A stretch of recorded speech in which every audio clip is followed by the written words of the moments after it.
সকালে সপ্তাধিক কল্পারম্ভ ও বিহিত পূজা থেকে হবে সপ্তমীর আনুষ্ঠানিকতা। থাকছে দেবীর চক্ষুদান, নবপত্রিকা প্রবেশ ও কলাব স্নান। সে খবর জানাতে ঢাকেশ্বরী জাতীয় মন্দির থেকে যুক্ত হচ্ছেন সহকর্মী তানজিলা খান মিম।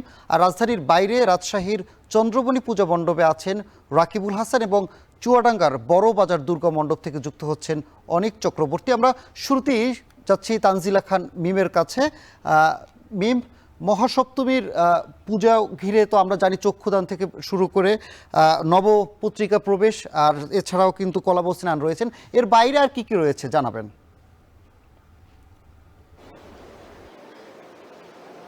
সানি, তার আগে বলতে চাই শারদীয় দুর্গোৎসবের যে আনন্দ, সেই আনন্দ কিন্তু ইতোমধ্যেই সনাতন ধর্মাবলম্বীদের মনে ছড়িয়ে গিয়েছে। কারণ আজ মহাসপ্তমী এবং এই মহাসপ্তমী থেকেই শুরু হবে দেবী দুর্গার দর্শন, মন্দিরে মণ্ডপে গিয়ে পাশাপাশি পূজায় অংশগ্রহণ এবং একে অপরের সঙ্গে পূজার যে শুভেচ্ছা বিনিময় সেগুলো।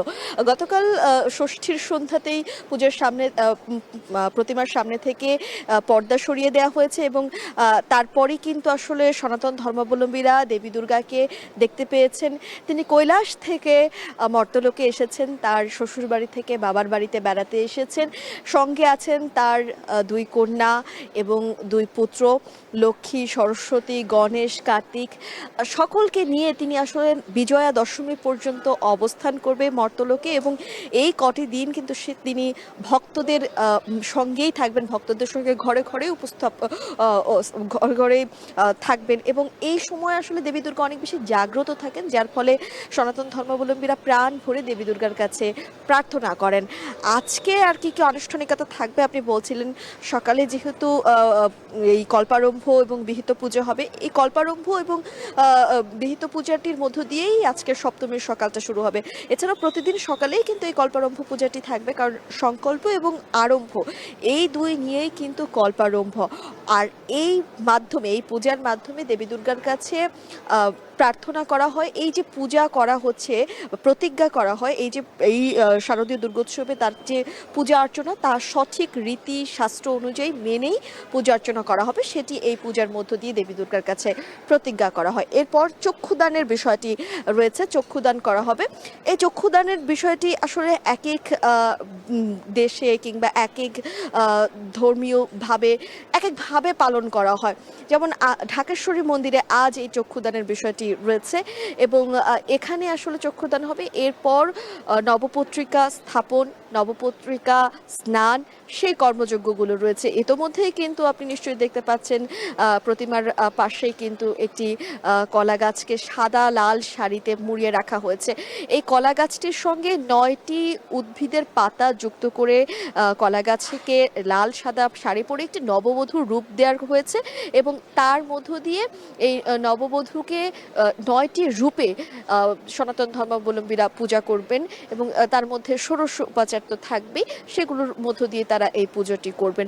আর এই পূজার মধ্য দিয়ে দেবী দুর্গার যে 9টি রূপ রয়েছে, সেই রূপকেই আসলে তারা পুজো করবেন। এরপর রয়েছে নবপত্রিকা স্নান। এক্ষেত্রে দেবী দুর্গার সামনে একটি দর্পণ বা আয়না রাখা হয়েছে, যেই আয়নার সামনে প্রতিবিম্ব হিসেবে এই কলাবউকে স্নান করানো হবে। অর্থাৎ এই কর্মযজ্ঞগুলো কিন্তু রয়েছে এখন পর্যন্ত। সকালে 9টা 58 তিথি রয়েছে এবং তার মধ্য থেকেই পূজার প্রস্তুতি হবে, পূজা শুরু করে দেওয়া হবে। পুরোহিতরা সেই প্রস্তুতিতেই এখনো পর্যন্ত ব্যস্ত রয়েছেন এবং এরপর কিন্তু সন্ধ্যায় সন্ধি পুজো রয়েছে।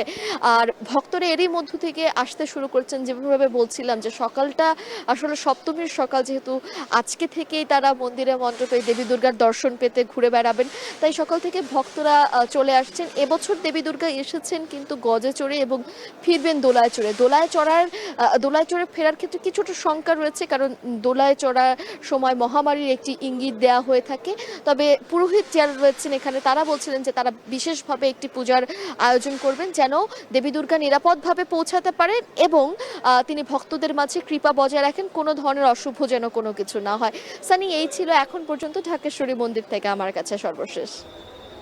এবার সপ্তমী খবর জানতে যুক্ত হব রাজশাহীতে, যেখানে আসছেন সহকর্মী রাকিবুল হাসান। রাকিব, সপ্তমীর পূজা ঘিরে কি এখানে মণ্ডপে ভক্তরা আসতে শুরু করেছে কিনা, কি ভিড় আছে আবার জানাবেন? সানি, আসলে অষ্টপদে কল্পারম্ভ, তারপরে বিহিত পূজা এবং বাকি যে আনুষ্ঠানিকতা সেটির মধ্য দিয়ে আসলে মহাসপ্তমীর আয়োজন রাজশাহীতে শুরু হচ্ছে। আমরা সকাল থেকে বিভিন্ন মন্দির মণ্ডপগুলো নিয়ে ঘুরে দেখছিলাম। অনেকে তারা তাদের আয়োজনগুলো করছে, এই পুজোর জন্য যাবতীয় যে জোগাড় যন্ত্রণা করা লাগে সেগুলো তারা করছেন। আমরা প্রত্যেকটি মণ্ডপে মন্দিরে দেখছি সেই আয়োজন চলছে।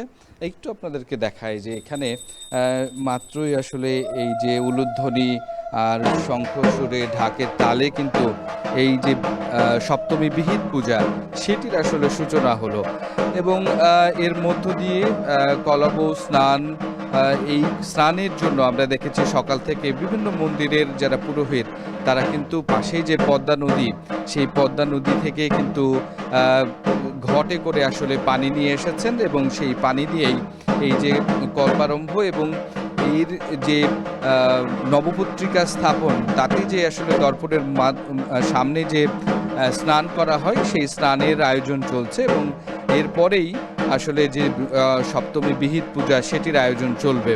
তো রাজশাহীতে আসলে 462টি যে মণ্ডপ এবং মন্দির রয়েছে, প্রত্যেকটি জায়গাতেই আসলে এই সপ্তমী বিহিত পূজা সকাল 6টা থেকে লগ্ন শুরু হয়েছে এবং সেটি 9টা 9:30 অবধি আসলে তাদের যে কার্যকলাপগুলো রয়েছে, যেই আনুষঙ্গিক যে ধরনের রীতি রেওয়াজগুলো রয়েছে সেগুলো তারা সম্পন্ন করবে।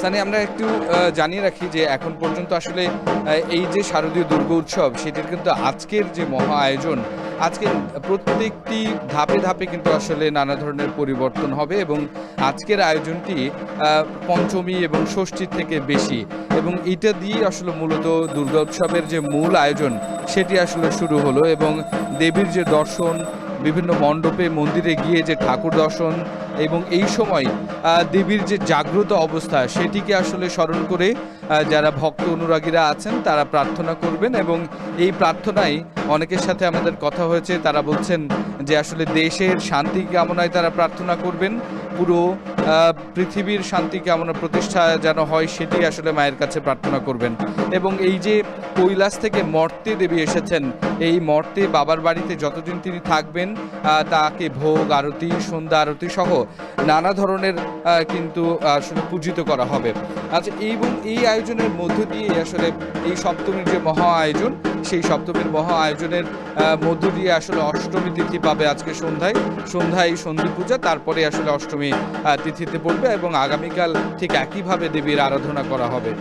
তো এই ছিল রাজশাহীর মণ্ডপগুলো থেকে আমার কাছে সর্বশেষ খবর।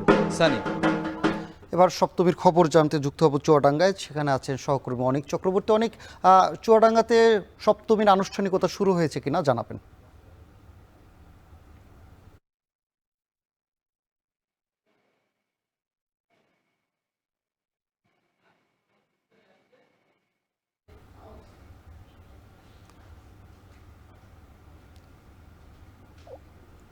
অনেক, আপনি কি শুনতে পাচ্ছেন কিনা যে সপ্তমীর আনুষ্ঠানিকতা শুরু হয়েছে কিনা, ভক্তরা ভিড় করছেন কিনা জানাবেন। চুয়াডাঙ্গার যে মণ্ডপগুলো রয়েছে, এবার 112টি মণ্ডপে কিন্তু পূজা হচ্ছে এবং এই মণ্ডপগুলোতে আগামী গতকাল থেকেই কিন্তু এই পূজা অর্চনা শুরু হয়েছে এবং আজ মহাসপ্তমী, সকাল থেকে এই সপ্তমী পূজার প্রস্তুতি আসলে নিচ্ছেন মন্দির কমিটির যারা সদস্য রয়েছেন বা পূজারী রয়েছেন, তারা কিন্তু সপ্তমী পূজার প্রস্তুতি নিচ্ছেন। পাশাপাশি একটা বিষয় জানিয়ে রাখিস আমি যে সকাল 10টার পরে কিন্তু মূল পূজায় বসবে এখানকার যারা পূজারী রয়েছেন তারা, এবং 10টার পরপরই মন্দির প্রাঙ্গণে ভক্তবৃন্দরা প্রবেশ করবেন এবং তারা মায়ের কাছে, দেবী দুর্গার কাছে পুষ্পাঞ্জলি দেবেন। অর্থাৎ হিন্দু পুরাণ মতে, শাস্ত্র মতে কিন্তু যেটাকে অঞ্জলি বলে, পুষ্পাঞ্জলি বলে, মণ্ডপে সেই ভক্তবৃন্দর আগমন আর একটু পরেই কিন্তু ঘটবে এবং যারা ভক্তবৃন্দ এই মণ্ডপগুলোতে প্রবেশ করবেন তারা দেবী দুর্গার কাছে পুষ্পাঞ্জলি দেওয়ার পর তাদের যে মনোবাঞ্ছা, মনের যে আকাঙ্ক্ষা, সেইগুলো আসলে তারা চাইবেন। এর পরপরই দেবী দুর্গার অঞ্জলির আগে কিন্তু প্রাণ প্রতিষ্ঠানের একটা বিষয় রয়েছে, অর্থাৎ সপ্তমী পূজার মূল যে অংশটা সেটা হচ্ছে দেবী দুর্গার চক্ষুদান এবং প্রাণ প্রতিষ্ঠান। শুধু দেবী দুর্গা নয়, অন্যান্য যে দেবদেবীগুলো রয়েছে দেবী দুর্গার পাশে, অর্থাৎ গণেশ, কার্তিক, সরস্বতী সহ অন্যান্য দেবদেবী, সকল দেবদেবীরই কিন্তু ঠাকুর মশাই প্রাণ প্রতিষ্ঠান করবেন বিভিন্ন মন্ত্র উচ্চারণের মধ্য দিয়ে। এরপর পরই পূজার অন্যান্য আনুষ্ঠানিকতা চলবে, মহা আরতি চলবে। তারপর পরে কিন্তু এই পূজার সপ্তমী পূজার সমাপ্তি ঘটবে এবং রাত্রিবেলা কিন্তু আরতি হবে এবং মহা আরতি রাত্রিবেলা হবে এবং বিভিন্ন মণ্ডপে সাংস্কৃতিক অনুষ্ঠান রয়েছে। আরতির পরপরই মোটামুটি মহাসপ্তমীর যে কার্যক্রম সেটি কিন্তু আসলে শেষ হবে। আগামীকাল জানিয়ে রাখি যে আগামীকাল কিন্তু মহা অষ্টমী। সেই মহা অষ্টমীর সবশেষ পরিস্থিতি কিন্তু আগামীকাল জানাতে পারবো। তো আমার কাছে চুয়াডাঙ্গা থেকে মহাসপ্তমী নিয়ে এই ছিল সবশেষ। সামি। মহাসপ্তমীর খবর জানাতে রাজধানী ও রাজধানীর বাইরে থেকে যুক্ত ছিলেন সহকর্মীরা। 3 যুগ পর